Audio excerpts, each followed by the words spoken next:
say, for instance, these guys, this whole New World Order stuff. What percentage of New World Order do you think is conspiracy theory? What percentage of New World Order do you think it's real? What do you think?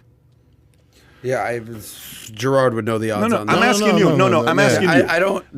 This is not something that I'm well versed in. Okay, I've heard of it peripherally, and 90% of it has been from Gerard. The last person I'm going to go to is Gerard. I'm not going to go to Gerard. I'm actually not going to go to Gerard. Okay, when you think about Kai, how old are you, Kai? 84. 23 going on 60. Okay, you're 23 years old. 23 years old. When you think about the word New World Order, what do you think about? I think about overreaching of governments and the combination of technology and the big social media companies. Okay, cool.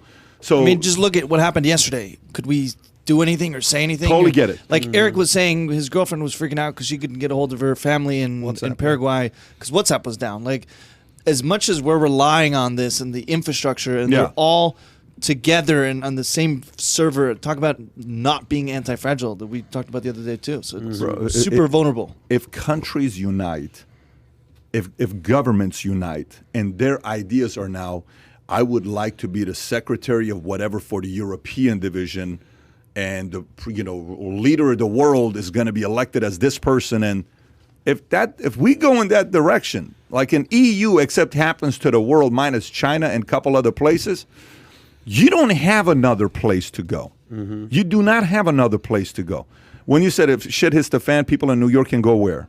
They can go to Florida. Mm-hmm. They can go to Tennessee. People in California can go where? They can go to Arizona. They can go to Texas. But what if everything becomes the same?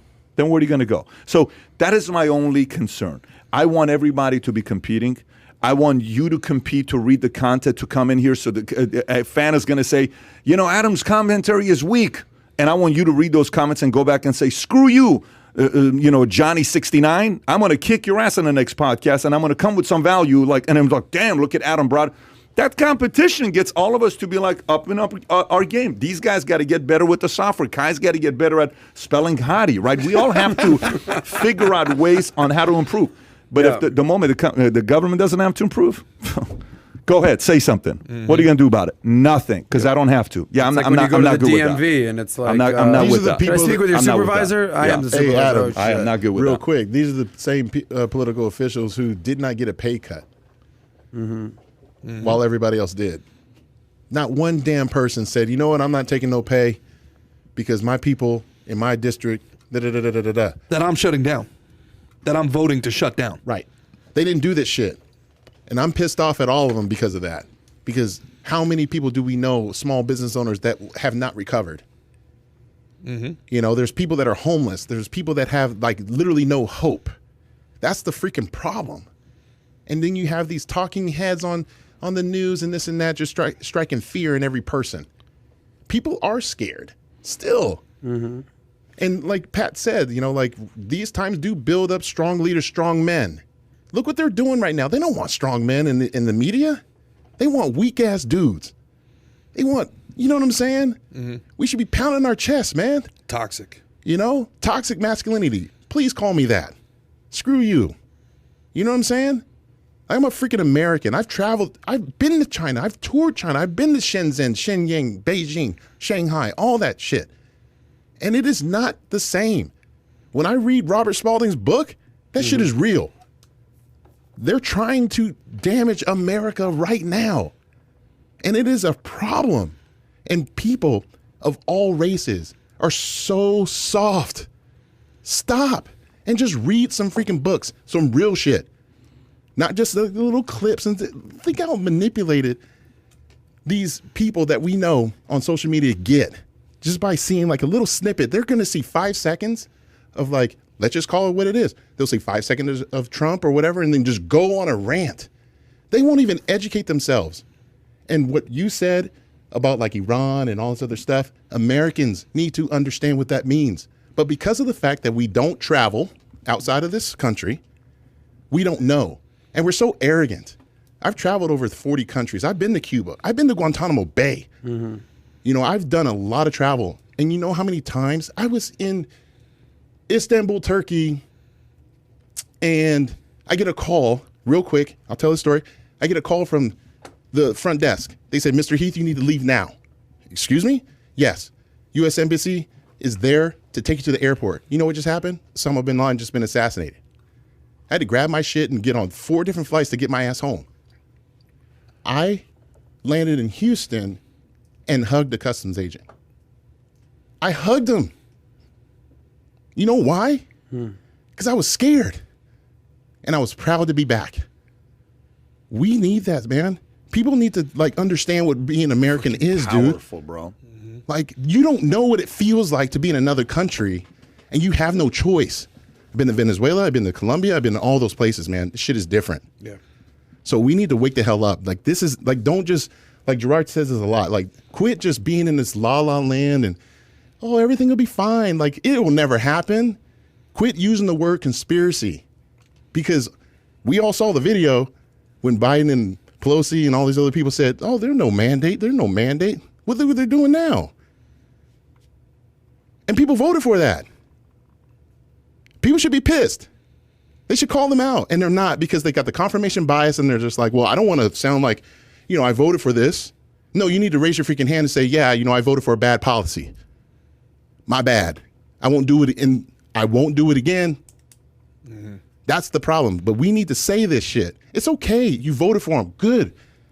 You use your American right. You voted for it. But you didn't, and you had the intention. You didn't think voting for this president that this was going to happen. I'm not saying that. Mm-hmm. I don't think any of us are. But that's what's happening. And we need to wake the hell up. I'm tired of the shit. Yeah, I think, that's incredible. Incredible. I know you've told me that it's the Turkey story. It's incredible, man. I mean, it's nuts. I can't imagine what was going through your mind.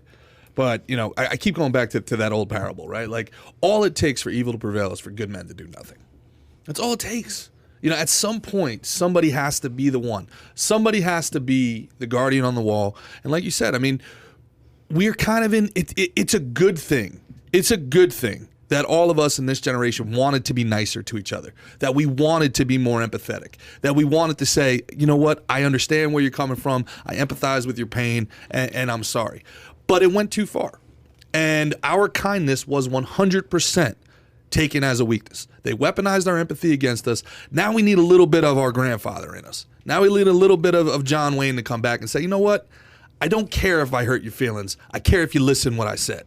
Because if you're true in your intentions, if you're true at heart, if you're not an actual racist, if you're not actually a sexist, if you're not actually an asshole, then you shouldn't be afraid to say anything that you want to say. And you shouldn't be afraid about how it's going to be manipulated. 100%. I am who I am, and I'm going to be who I'm going to be. And anybody can take what I say. Like you said, we speak so much and so often on here. Anybody can take a 3-second. You talked about this on Rogan. Anybody can take 3 to 5 seconds, manipulate it, and put it out there. And then it's up to the people, all right, to go back and watch for context. But I actually, when I talk to people and when I listen to people, I think that they're doing that. I think that people don't like being lied to. People don't like being misled. I think that this era is going to be one defined by authenticity. You're not going to be able to hide. Look at Kamala Harris. She's hated. And then they went on The View and they try saying it's because of her gender, because of her race. And it's not. It's because she's as fake as you could possibly be. And you can't be fake anymore. They're going to find out who you are. They're going to know who you are. They're going to know what your intentions are. I trust the people. And that's the big difference between, I think, the kind of, this freedom movement versus this globalist movement is I trust my neighbors. I trust them. I trust my neighbors. I may not agree with you, I may not like you, but I trust you. I trust that I don't need to make a law to say, don't block a fire exit. Because if there's a fire, right, you're going to get your ass out the room. I trust that you don't want to get burnt alive. I trust people. I trust people's ability to be kind and be good to one another. And it doesn't have to be adjudicated. It doesn't have to be made a law. Because when we make laws and we're addicted to authority and we're addicted to control, what people don't understand is what that law means. If you make a law, all right, you put a mask mandate out there. Now, the intention might be, I'm keeping people safe. Well, that might look good at first, but take that 2 steps forward. What if somebody says no? What happens if somebody says no? Well, now you have to get somebody to come and force them out of the establishment. And if they say no to being forced out of an establishment, out of a public place, what happens? A cop comes? What is a cop? Like what we saw happen in Australia. That shit is with crazy. With that lady getting there you go. Strangled. Somebody wouldn't wear a mask. Somebody is getting kidnapped. Being arrested is being kidnapped at gunpoint. That's what actually being arrested is. So you're having somebody, you're so afraid of your neighbor at this moment that you're willing to have an authority send somebody to kidnap them at gunpoint. Come on, man. So ultimately, is your point no mandates? My point is that at this moment in time, okay, that you should allow people to live their life as they see fit. That you should allow people the wherewithal and the personal agency to protect themselves and their family and run their business and life accordingly. That's what I'm saying. That is exactly what I'm saying. Now, if you want to do something like New York, do something like New York. Fine. But then when everybody leaves, don't start taking federal money. You know what I'm saying? Like, when you run out of California and then you go to Texas because everybody in I've got a lot of special gift in my life. Yesterday I come in, Gerard got me the limited edition Kamala Harris bobblehead. I mean, there's only a few of these. And I just want to publicly thank you for this special gift. You got to get one that's right next to my desk. I put it right next to my desk. Does it laugh? I said the same thing. Yeah. It actually does. It laughs. It laughs. Yeah, it's a new one that we have, and we have a special one that's I know Adam. It's mine. I just want you to know this. I can't have it. Yeah, you can't. But have we're gonna get a Fauci one for you here pretty soon. So if you enjoyed this little short segment from the podcast that we did, here's another short segment to watch. Or if you want to see the entire podcast, click over here. Take care, everybody. Bye bye.